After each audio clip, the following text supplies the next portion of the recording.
Eh bonjour, aujourd'hui je vais te parler de tout ce qu'il ne faut vraiment pas faire quand tu es un écrivain sur Instagram.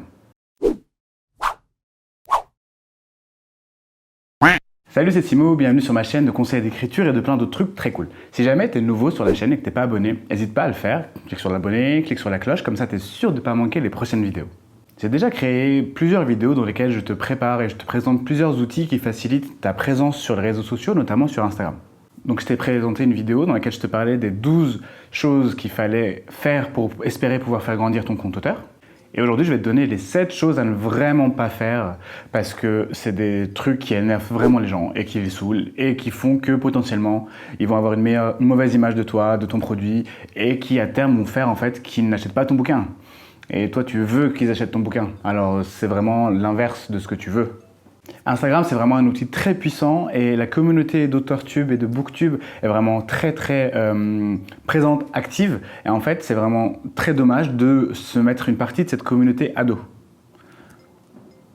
Ados, ils sont adultes, hein, ça veut juste dire de ne pas se les mettre contre soi, quoi. C'est pas des adolescents, je veux dire. Donc le truc le plus important, je trouve, c'est il ne faut vraiment pas, mais alors là quand je vois ça, en fait je ne regarde pas la photo, je regarde pas l'image, je regarde pas la légende, c'est mettre des photos de merde. Des photos floues, des photos sombres, des photos sous-exposées ou surexposées, des photos mal cadrées, des photos de mauvaise qualité en fait. C'est pas, ça veut pas dire qu'il faut qu'on soit tous des photographes, c'est pas ça l'idée, mais un minimum d'effort, au moins sur la lumière, au moins sur le cadrage, au moins sur la netteté et des photos floues. Hein, on poste des photos floues, c'est-à-dire que, en fait, poser une photo floue sur Internet, la poster, c'est vraiment offrir une paire de chaussures à un unijambiste. En fait, ça ne lui sert à rien. Il va en prendre une à la rigueur, mais il ne va pas mettre les deux, parce que ça ne lui sert à rien. Instagram, c'est un outil visuel. Mettre des trucs pas beaux, pas visuels, du coup, en fait, ça sert à rien. Les photos, c'est ce qui vont être une des parties qui vont constituer l'identité visuelle de ton compte. Donc il faut qu'elle soit de bonne qualité, nette. Ça ne veut pas dire qu'il faut avoir un appareil photo à 6000 balles, c'est pas ça l'idée. Avec n'importe quel téléphone, en fait, récent, en fait, tu peux faire de belles photos. Tiens. Tu me croiras jamais, en fait. Mais c'était vraiment pas prévu. Mais il s'avère que j'ai un vieux téléphone là. En fait, je ne vais jamais faire de photos avec. En tout cas, si je le fais des photos avec, je ne vais jamais les poster sur Internet. En tout cas, pas sur Instagram. De toute façon, je pourrais pas. Il est plus à jour. T'as compris l'idée. Le deuxième aspect, c'est de ne pas poster trop. Et quand je dis pas trop poster, ça veut dire ne pas spammer, en fait. Poster 1 à 2 fois par jour, c'est considéré comme étant le maximum, en fait. C'est plus ou moins un seuil de tolérance un peu psychologique qui fait qu'au-delà, t'apparais trop et du coup, t'es relou. Tu vois, il y en a qui postent pas 1 fois par jour, il y en a qui postent quelques fois par semaine, peu importe le rythme que tu as, mais tu as la balance à l'opposé, en fait, c'est-à-dire que ne pas poster assez et trop poster, en fait, ça devient un problème, tu deviens un spam. C'est-à-dire qu'on ne voit que toi et on n'a pas envie de voir que toi. Sinon, en fait, les gens ils ne s'abonnent qu'à un seul compte, tu vois. En fait, il faut essayer de faire en sorte de ne pas générer d'émotions négatives et de ne pas saouler tes abonnés. Donc, trop poster, c'est relou. Peu importe ce que c'est, peu importe la façon dont tu le postes, c'est relou. En fait, si tu veux vraiment faire plein de choses, Instagram a inventé plein d'outils, notamment les stories. En fait, les stories, tu peux en faire beaucoup. Alors bon, pas trop non plus, sinon personne ne les regardera.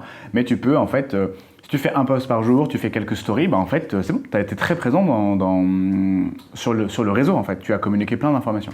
Oh, et lié à la photo, faut vraiment pas oublier en fait de mettre une légende. Je vois parfois des photos sans légende, parce que du coup c'est des photos avec du texte dedans, des images plutôt que des photos. Bon, mettons tu postes et tu marques, je sais pas moi, X et Y, tu vois. Alors c'est très bien, mais ce n'est pas suffisant, parce que les gens vont lire l'image, mais il y a quand même une légende dans laquelle tu es censé te détailler en fait, tu vois. Je trouve ça assez dommage de ne pas exploiter ça, surtout que c'est un moment durant lequel tu es censé communiquer avec tes abonnés, tu vois. Donc en fait, ne rien marquer dans la légende, ça invite vraiment pas à te répondre, tu vois. Alors vraiment, je trouve que c'est indispensable de mettre une légende sur laquelle tu as passé du temps, que tu as bossé, qui n'est pas juste un truc random comme ça, qui parle, qui est un peu bateau, quoi. Et lié à la légende, en fait, si tu poses des questions, que tu demandes des choses à tes abonnés, un truc qu'il faut faire, en fait, pour moi, ça me paraît être un truc très basique, il y a beaucoup de gens qui le font pas. Ça me saoule quand je vois ça. En fait, quand tu poses des questions aux gens et que les personnes prennent le temps de te répondre, réponds-leur. En fait, tu passes du temps à constituer un post, à écrire une légende, tu poses des questions, tout est bien, enfin, tu es intéressé aux gens, tu as envie de savoir avoir leur avis, etc. Tu poses des questions, ils te répondent, mais tu n'y réponds pas. Je comprends pas l'intérêt. C'est quoi l'intérêt? En fait, c'est juste de balancer le message à la mer, tu vois. Si c'est ça, bah alors bravo, mais si on réussit. Mais en fait, si l'idée c'est de communiquer, d'interagir avec des gens, parce que je vois pas autre chose, si l'idée c'est d'interagir avec des gens, et ben en fait, le fait de ne pas répondre, ça invite pas à commenter la prochaine fois, ça invite pas à répondre, ça invite pas à partager ton post, ça invite pas à interagir avec toi. Et en fait, petit à petit, tu verras qu'il y aura de moins en moins de gens qui vont s'y intéresser parce qu'ils se disent que du coup, en fait, tu t'intéresses pas à leur avis. Alors que si tu prends le temps de demander aux gens des choses et qu'ils prennent de leur temps pour te répondre, vraiment, il faut répondre et le fait de ne pas le faire, c'est vraiment pas respectueux, c'est vraiment pas cool. Et en plus de ça, sans parler de l'aspect humain, fonctionnellement, ça ne sert pas ton intérêt. Et parfois, les idées de post, si jamais tu ne sais pas quoi faire, tu peux très bien reposter le post de quelqu'un, une image ou un graphique que tu as trouvé ailleurs et le poster sur ton compte, c'est possible. Par contre, par pitié, cite l'endroit dans lequel tu l'as pris. Si c'est sur un autre compte, cite le compte. Si c'est sur un site internet, mets la référence, mets le lien. En fait, c'est vraiment respectueux. Et bon, déjà, d'un point de vue plagiat, ça se pose là, c'est-à-dire que, en fait, on pourra demander de retirer ton post si jamais. Deuxio, c'est vraiment pas cool. Moi, je crée des posts. Parfois, je crée des posts. Ça me prend. J'ai créé un post récemment sur le syndrome de la page blanche. Est-ce que tu souffres de la page blanche? Avec un graphisme qui évolue, avec des réponses, des oui, des non, etc. Et sur mon compte Instagram, si jamais tu veux voir, n'hésite pas à jeter un œil. Ben, en fait, ce post-là m'a pris 8 heures. Ça m'a pris 8 heures de boulot. 8 heures, hein, je te déconne pas, 8 heures de taf. Et ben en fait, si on venait à me le piquer, franchement, je serais un peu vénère. J'avoue, je suis plutôt détente, mais là, je serais vénère. Donc ouais, tu peux. De temps en temps. Moi aussi, je le fais de temps en temps. Ça m'est arrivé quelques fois cette dernière année. J'ai fait 2-3 fois poster un truc qui vient d'ailleurs. Ouais, en fait, c'est un hommage, c'est un clin d'œil, c'est parce que ça t'a vraiment plu, tu veux le partager tel quel, etc. C'est très cool en soi, c'est pas une mauvaise chose. Il faut juste pas oublier de citer et de référencer la photo.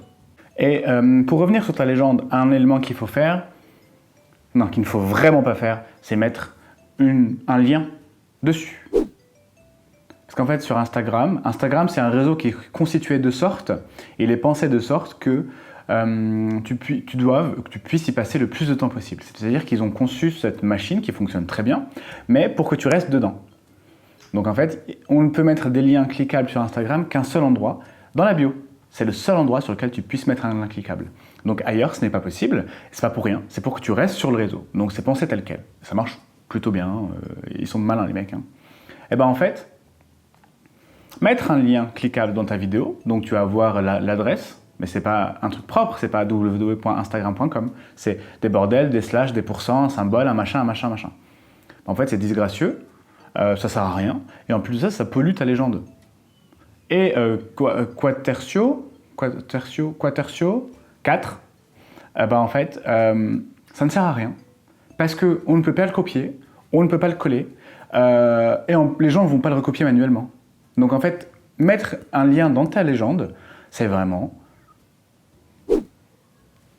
J'ai pas de métaphore maligne qui vient là, mais vraiment, en tout cas, c'est inutile. Ça ne sert à rien. En fait, ça dessert plus qu'autre chose. Et en plus de ça, c'est juste pas beau. Alors, pourquoi le faire, quoi? Tu peux mettre des liens, en fait, dans ta bio. Et si, par exemple, tu as plusieurs trucs, notamment, je sais pas, une page internet, une page YouTube, une page internet... Bon, je suis pas en train de dire que je suis en train de préparer une page internet. Si, je suis en train de le dire.